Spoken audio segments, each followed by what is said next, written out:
우리 지난 시간에 여자 사사 드보라 이야기를 했는데요. 어, 드보라 뭡니까?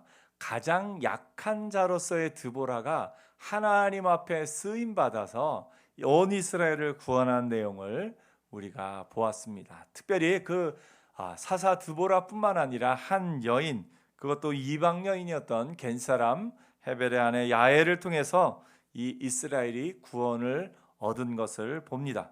정말 중요한 것은 그에게 능력이 있느냐 없느냐가 아니라 그가 하나님 앞에 쓰임 받느냐 그렇지 않느냐 하는 것이 중요합니다. 사실은 이때 당시에도 드보라보다는 누가 더 능력이 있습니까? 바락입니다. 실제로 전쟁에서 나가서 싸운 사람은 바락입니다. 하지만 영광을 얻은 사람은 누굽니까? 드보라고, 또 영광을 얻은 사람은 누굽니까? 그 여인입니다. 그러니까 실제로 그 사람이 능력이 있고 실제로 많은 일을 하느냐가 중요한 것이 아니라 하나님 앞에 어떻게 쓰임 받느냐 하는 것이 중요한 것임을 보게 됩니다. 우리가 강할지라도 쓰임 받지 못하면 그 강한 능력이 아무 의미가 없고, 약할지라도 하나님 앞에 쓰임 받으면 그 능력이 하나님 앞에 귀히 여김을 받는다는 것을 알게 됩니다. 오늘 저와 여러분, 능력 있는 사람이 되기보다 하나님 앞에 쓰임 받는 사람이 되는 은혜가 있기를 축복합니다. 능력 있는 사람이 귀합니까? 쓰임 받는 사람이 귀합니까? 쓰임 받는 사람. 우리가 물론 능력이 있고 하나님 앞에 쓰임 받으면 그것이 우리의 큰 꿈이죠.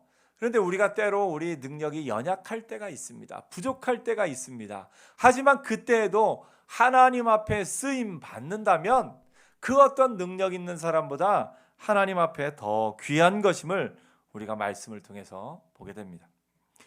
그 드보라와 바락의 일이 4장에 있은 후에 이 5장에는 드보라와 바락이 부른 노래가 나옵니다.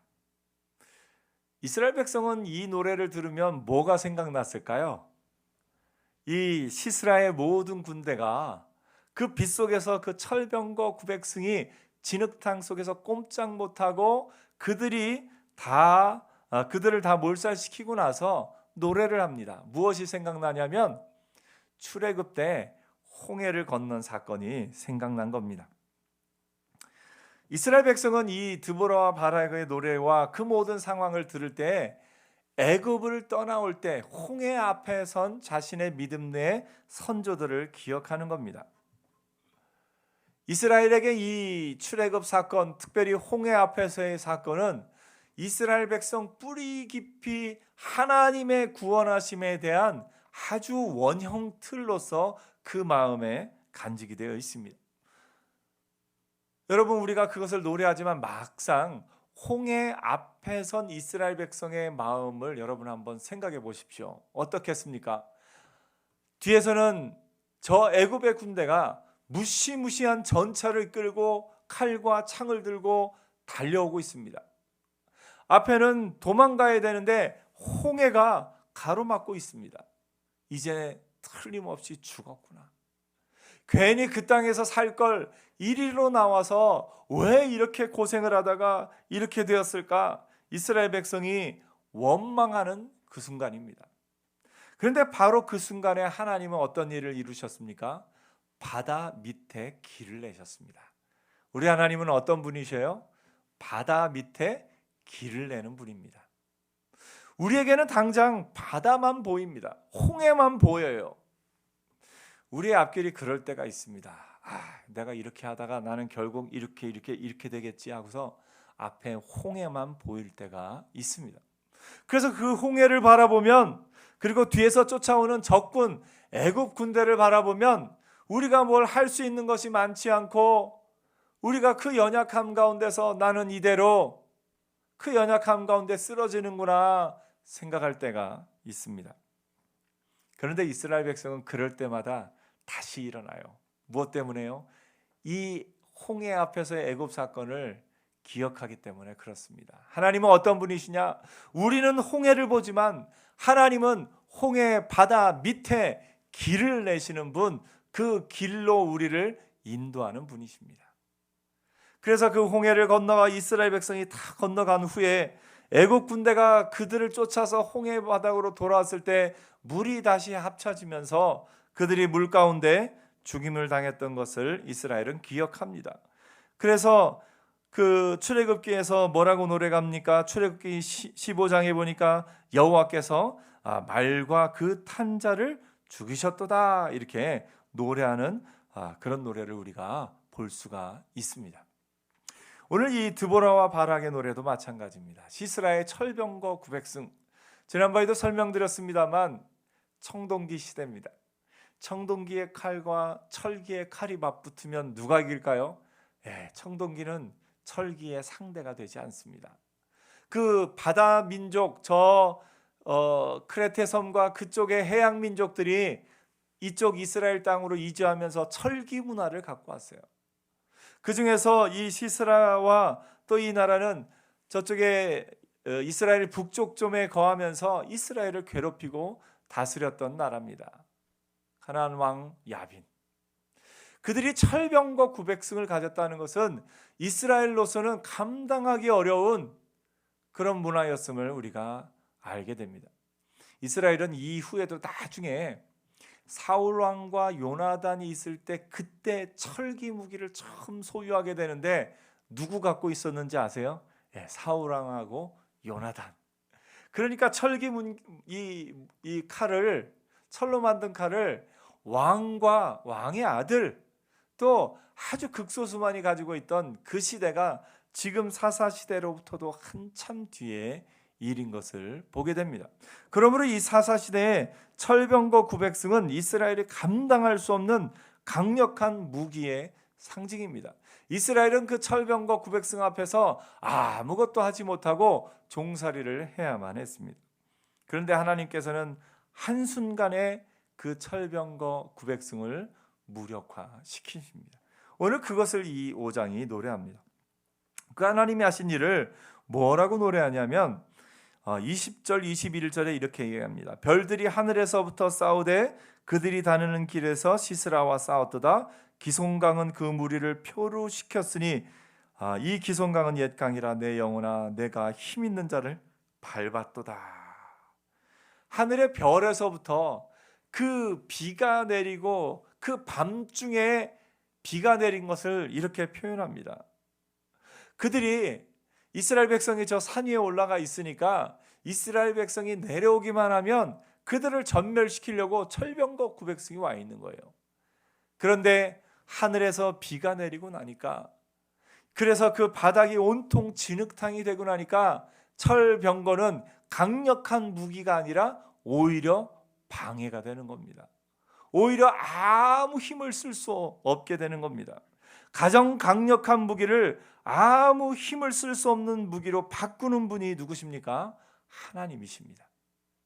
오늘 여러분, 우리의 삶에는 우리가 두려워하는 일들이 있어요. 내 앞에 내가 감당하기 어렵고 내가 이길 수 없고 나를 두렵게 만드는 그 일들이 있지만 하나님이 한순간에 모든 전세를 역전시키는 것을 우리가 경험하게 됩니다. 홍해에 길을 여시고 바다 밑에 길을 내신 하나님이, 또 시스라와 그 군대를 그 진흙탕 속에 빠뜨리신 하나님이 여러분의 삶 가운데도 하나님의 인도하심은 여러분의 연약한 삶을 들어서 하나님의 놀라운 역사를 이루어 주실 겁니다.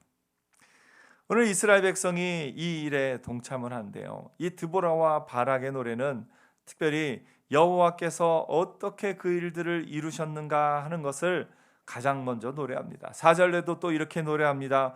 여호와여 주께서 세일에서부터 나오시고 에돔들에서부터 진행하실 때에 땅이 진동하고 하늘이 물을 내리고 구름도 물을 내렸나이다.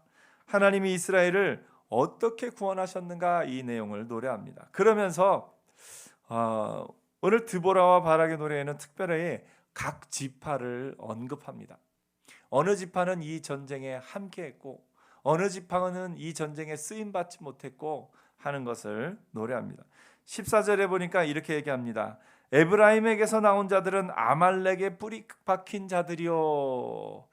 아말렉 하면 뭐가 생각납니까? 이스라엘 백성이 애굽 땅에서 떠나서 나올 때 가나안 땅으로 들어가기 위해서 이렇게 광야길을 가고 있었는데 아말렉 족속이 이스라엘을 그렇게 괴롭혔어요. 이 아말렉 족속은 비겁한 족속이에요. 이스라엘을 정면 싸워서 괴롭힌 것도 아니고 이스라엘이 막 진행할 때 그 맨 끝에 남아있는 연약한 자들, 어떻게 보면 본진이 이렇게 가면 가장 연약한 사람, 걷기 어려운 사람들이나 그런 연약한 사람들은 맨 뒤에 아무래도 조금씩 처지게 되어 있습니다. 그런데 이 아말렉은 꼭 그쪽을 공격해 가지고 그 이스라엘을 괴롭게 했던 그런 악한 민족이었던 것을 봅니다. 그래서 하나님께서도 이스라엘의 가나안 땅에 들어갈 그때 아말렉 족속은 반드시 진멸하라라고 명하셨을 정도로 참 악한 민족입니다. 그런데 에브라임에게서 나온 자들은 아말렉의 뿌리 박힌 자들이요, 이 말은 뭐냐면 에브라임 족속이 사실은 이 드보라와 바락의 이 전쟁이 일어난 그것이 에브라임 산지에 가까워요. 그러니까 에브라임 족속이 가장 그 전쟁에 앞장서야 되는데 앞장서지 않았다라는 것을 표현하고 있습니다.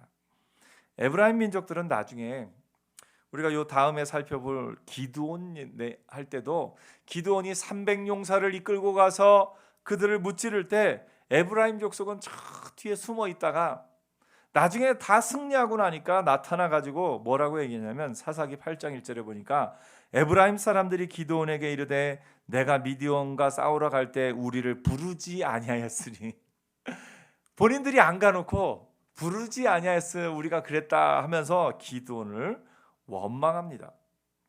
나중에 사사기 12장에 보면 입다가 또 나오는데 에브라임 사람들이 모여 북쪽으로 가서 입다에게 이르되 내가 암몬 자손과 싸우러 건너갈 때 어찌하여 우리를 불러 너와 함께 가게 하지 아니하였느냐, 또 똑같은 얘기를 합니다.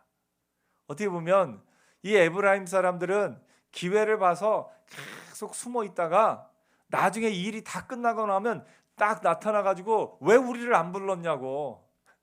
우리 주변에도 가끔 이런 분이 있지 않나요? 일할 때는 저 뒤에 숨어 있다가 일이 딱 끝나면 나타나서 어이구 내가 도와줄 텐데 왜 안 불렀냐고. 아마 에브라임이 지금 그런 상황인 것 같습니다. 입다의 때에는 그들을 입다가 가만히 내버려 두지 않습니다.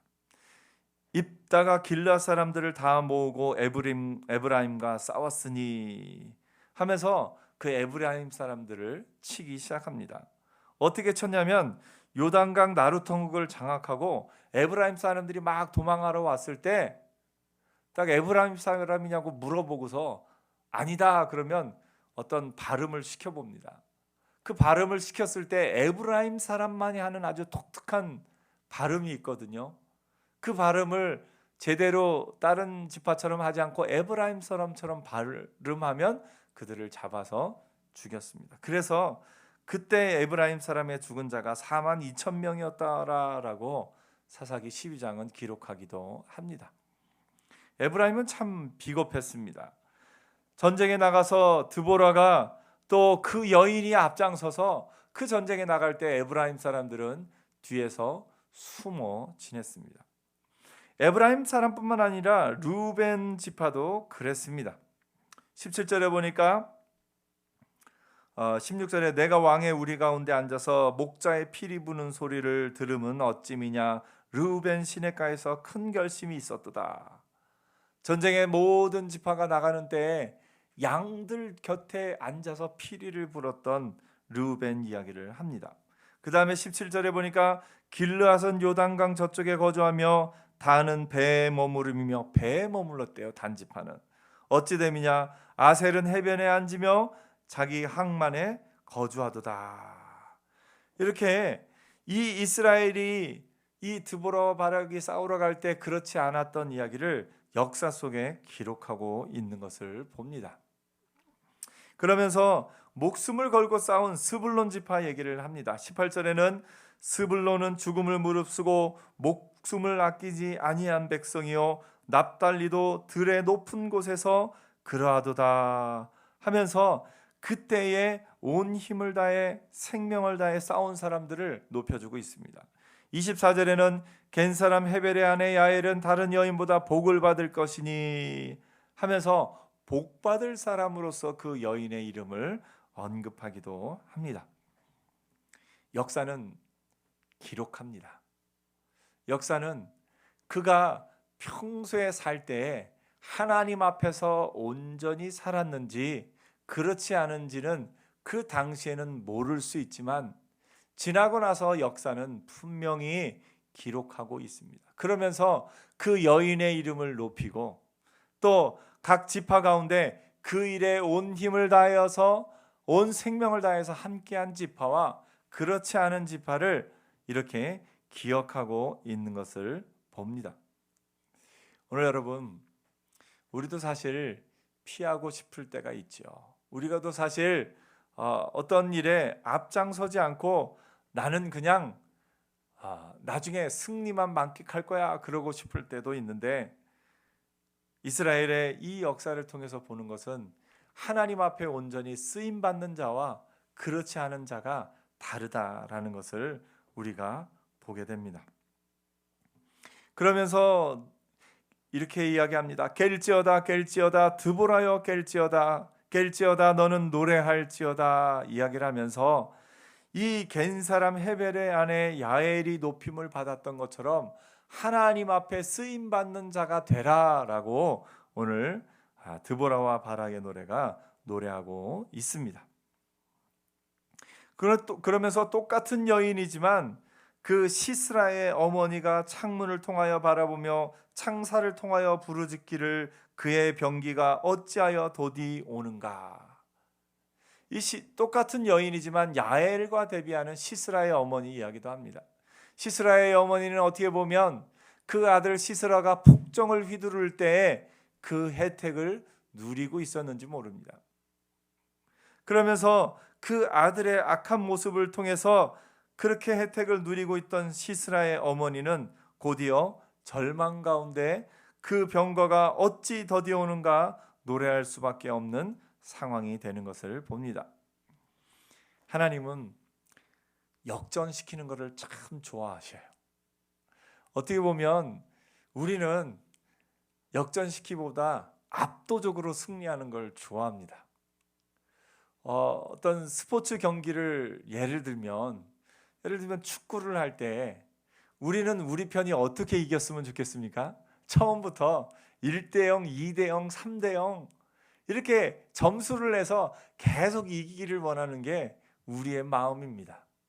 모든 일 가운데 그렇게 이겼으면 좋겠다 하는 그런 마음이 우리 가운데 있습니다. 그런데 하나님은요, 꼭 2대0으로 지게 만들고 나중에 3대2로 역전시켜 주셔요.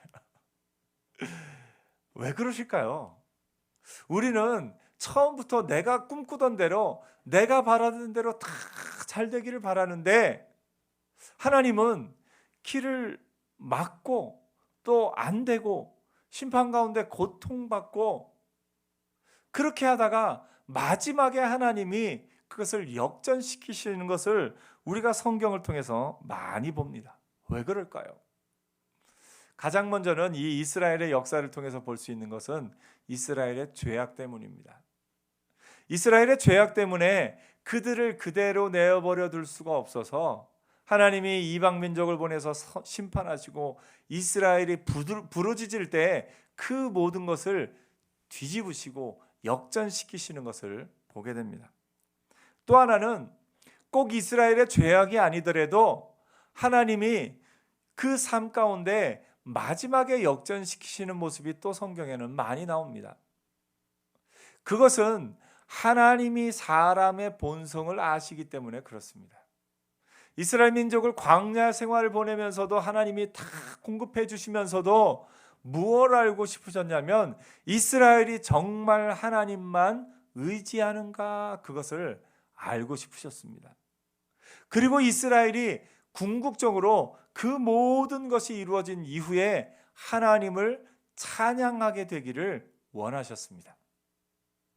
사람이요, 사람의 본성이 어떠냐면요, 처음부터 1대0, 2대0, 3대0 이기면은요 하나님이 이기게 하셨다라고 고백하기 쉽습니까? 아니면 내가 능력이 있어서 이겼다라고 생각하기 쉽습니까? 내가 능력이 있어서 이겼다라고 생각하기가 참 쉽습니다. 그래서 하나님은 우리가 내 힘으로 할 수 없음을 고백할 때까지 기다리시는 것 같습니다. 그래서 하나님 앞에서 하나님, 내 힘으로는 할 수 없습니다, 하나님이 도와주옵소서 고백할 때까지 하나님은 기다리시는 것 같습니다. 그리고 우리가 하나님 앞에 하나님, 내 힘으로 할 수 없으니 나를 도와주소서 고백할 때 하나님은 하나님의 역사를 이루시면서 궁극적으로 우리로 하여금 하나님이 하셨습니다 라고 그 하나님을 찬양하게 하시는 것, 그것이 하나님이 성경의 역사를 통해서 보여주고 계신 것을 봅니다. 이 시스라를 물리친 드보라와 바락 이야기도 이스라엘 백성이 하나님 앞에 부르짖으면서 우리는 할 수 없습니다, 우리는 이 철병과 900승을 이길 수 없습니다, 주여 우리를 도와주소서 그렇게 부르짖을 때까지 하나님은 기다리셨다가 이스라엘 백성이 부르짖을 때 하나님이 하늘에서 비를 보내시고 물을 보내셔서 그 철병과 900승을 무력화시키시고 이스라엘을 구원하신 것을 보게 됩니다. 그래서 하나님은 어떤 하나님이냐면 역전시키기를 참 좋아하시는 하나님인데, 그 역전을 통해서 우리의 고백, 하나님이 하셨습니다 라고 고백하는 거, 그거 듣기를 참 좋아하십니다.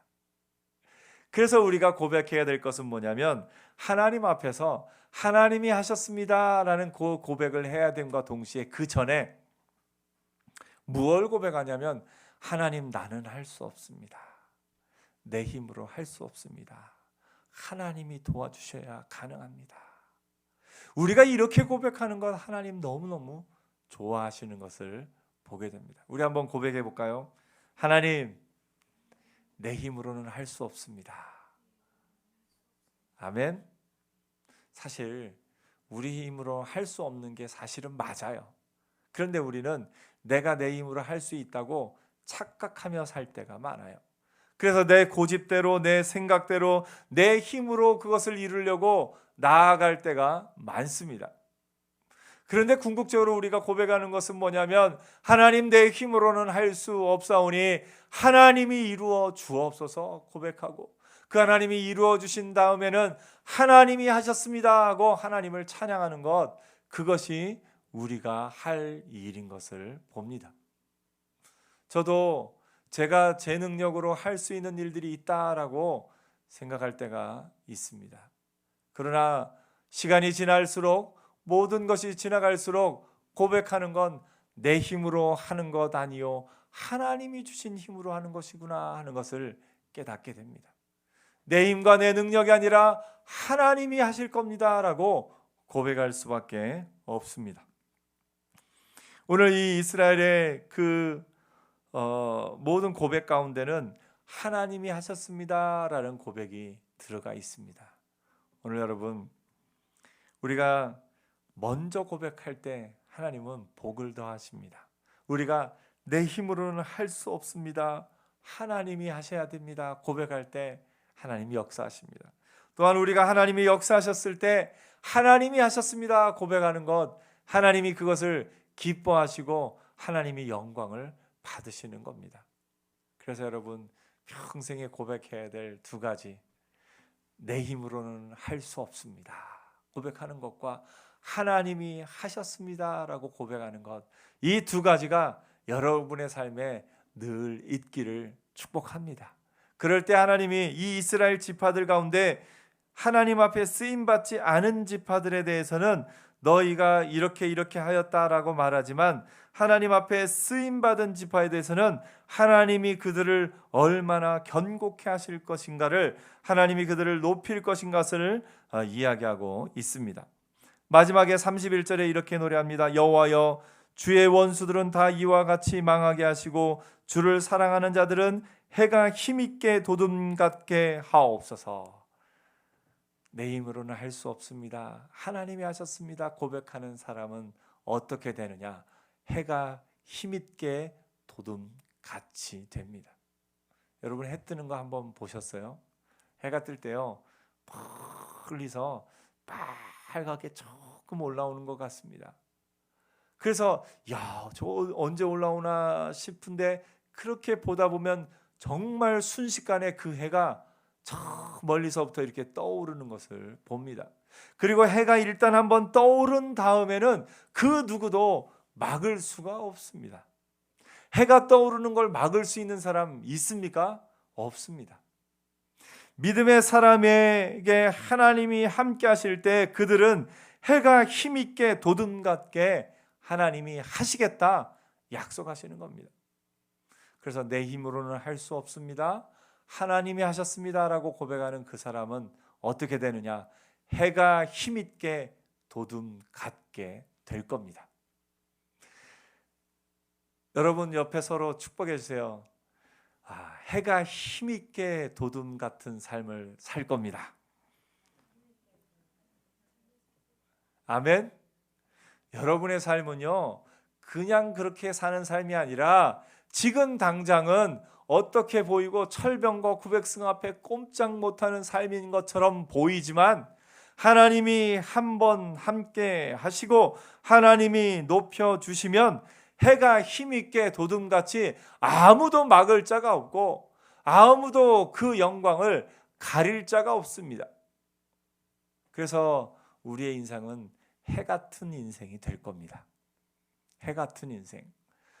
이 땅에서도 하나님이 해처럼 올라오게 하실 것이고 마지막 날에 궁극적으로 하나님 앞에 나아갔을 때 저 하늘에 해와 같이 빛날 사람들입니다. 어떤 사람들이요? 하늘나라에서 해와 같이 빛날 사람들. 옆에 한 번 더 얘기해 주세요. 하늘나라에서 해와 같이 빛날 분이십니다. 아멘. 가장 큰 영광, 하늘나라의 영광을 뭐라고 비유하냐면 해의 영광이 있고 달의 영광이 있고 별의 영광이 있는데 별과 별의 영광이 다르다라고 고린도전서 15장에서 이야기합니다. 그 얘기는 뭡니까? 해가 지나가면, 해가 떠오르면 별은 보입니까? 안 보입니까? 안 보입니다. 캄캄한 어둠에는 별이 보입니까? 별이 보입니다. 별의 영광도 캄캄한 어둠을 밝히는 별, 그것도 대단하지만 밤에 보이는 달빛은 더 대단하죠. 그런데 그 달빛도 대단하지만 해가 떠오르는 순간 모든 다른 빛은 그 힘을 잃어버릴 만큼 해는 영광스럽습니다. 그런데 고린도전서 15장에 뭐라고 말하냐면 우리는 하늘나라에서 해와 같이 빛날 사람들이라는 겁니다. 여러분이 예수를 믿고 나서 지금부터 하나님의 말씀에 순종하여 하나님의 은혜 안에 믿음 안에 살아간다면 여러분들은 이 땅에서도 해가 도둠 같을 것이고 하늘나라에서도 해와 같이 빛날 하나님의 사람들 될 줄 믿습니다. 사단이 우리를 왜 공격하냐면요, 해처럼 빛나지 못하게 하려고, 자꾸 우리 빛을 가리려고 우리를 실망시키고 낭망시키고 좌절시키고 슬퍼하고 염려하고 근심하게 우리 마음을 흔들어 놓습니다. 믿음의 사람은 어떤 사람이냐? 해와 같이 돋는 사람은 어떤 사람이냐? 우리의 마음이 낙심될 때 아니야, 하나님의 은혜 안에 소망이 있어. 우리의 마음이 염려될 때 아니야, 하나님이 하실 거야. 우리의 마음이 슬플 때 아니야, 하나님이 나에게 기쁨을 주실 거야 선포하며 나가는 사람, 그 사람이 해와 같이 돋을 것이고 하늘나라에서 해와 같이 빛날 사람인 것을 봅니다. 여러분의 마음의 시간을 사단에게 빼앗기지 않는 은혜가 있기를 축복합니다. 사단이 여러분의 마음의 시간을 빼앗아 가려고 할 때 그렇지 않다. 하나님은 나를 향한 하나님의 계획이 있으시고 나의 능력으로 하는 것이 아니라 하나님이 하실 것이다. 그렇게 믿음으로 선포하며 나가는 저와 여러분 되기를 축복합니다. 기억하십시오. 여러분은 해가 도둠같이 솟아날 사람들입니다. 여러분이 가진 능력 때문이 아니라 하나님이 그렇게 하실 것이기 때문입니다. 그래서 우리가 고백할 것은 하나님, 나를 하나님이 인도하여 주시고 해가 도둠 같게 하시겠다 약속하셨사오니 그 약속을 나의 삶을 통해 이루어 주옵소서. 믿음은요, 보화를 캐내는 것 같습니다. 전에도 설명드렸지만 이 밭에 감추인 보화가 있잖아요. 밭에 보화가 감춰져 있으면 거기에 보화가 있는 걸 알면 그 보화를 차지하려고 어떻게 합니까? 그 밭 전체를 다 사죠. 그래서 그 보화를 가져간다라고 예수님이 비유로 말씀하셨습니다. 하나님의 나라를 비유로 말씀하신 거죠. 우리의 삶에도 이 하나님의 말씀이 밭에 감춘 보화와 같습니다.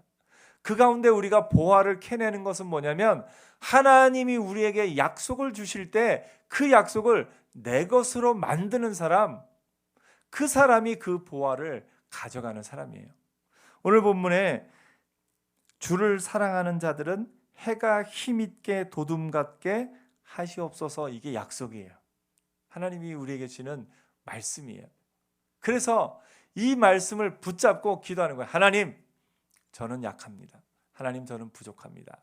그러나 여호와를 사랑하는 자는 해가 도둠 같게 하시겠다 하셨사오니 내 인생을 나의 능력과 모든 것을 뛰어넘어 하나님이 해처럼, 해가 도둠같이 나의 삶을 높여 주옵소서.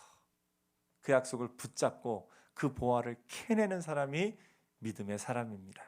오늘 우리 사사기 말씀을 통해서 이 말씀을 붙잡고 나의 인생은 해가 도둠같이 돋는 인생이 될 것이다, 믿음으로 선포하며 나가는 저와 여러분 되기를 축복합니다.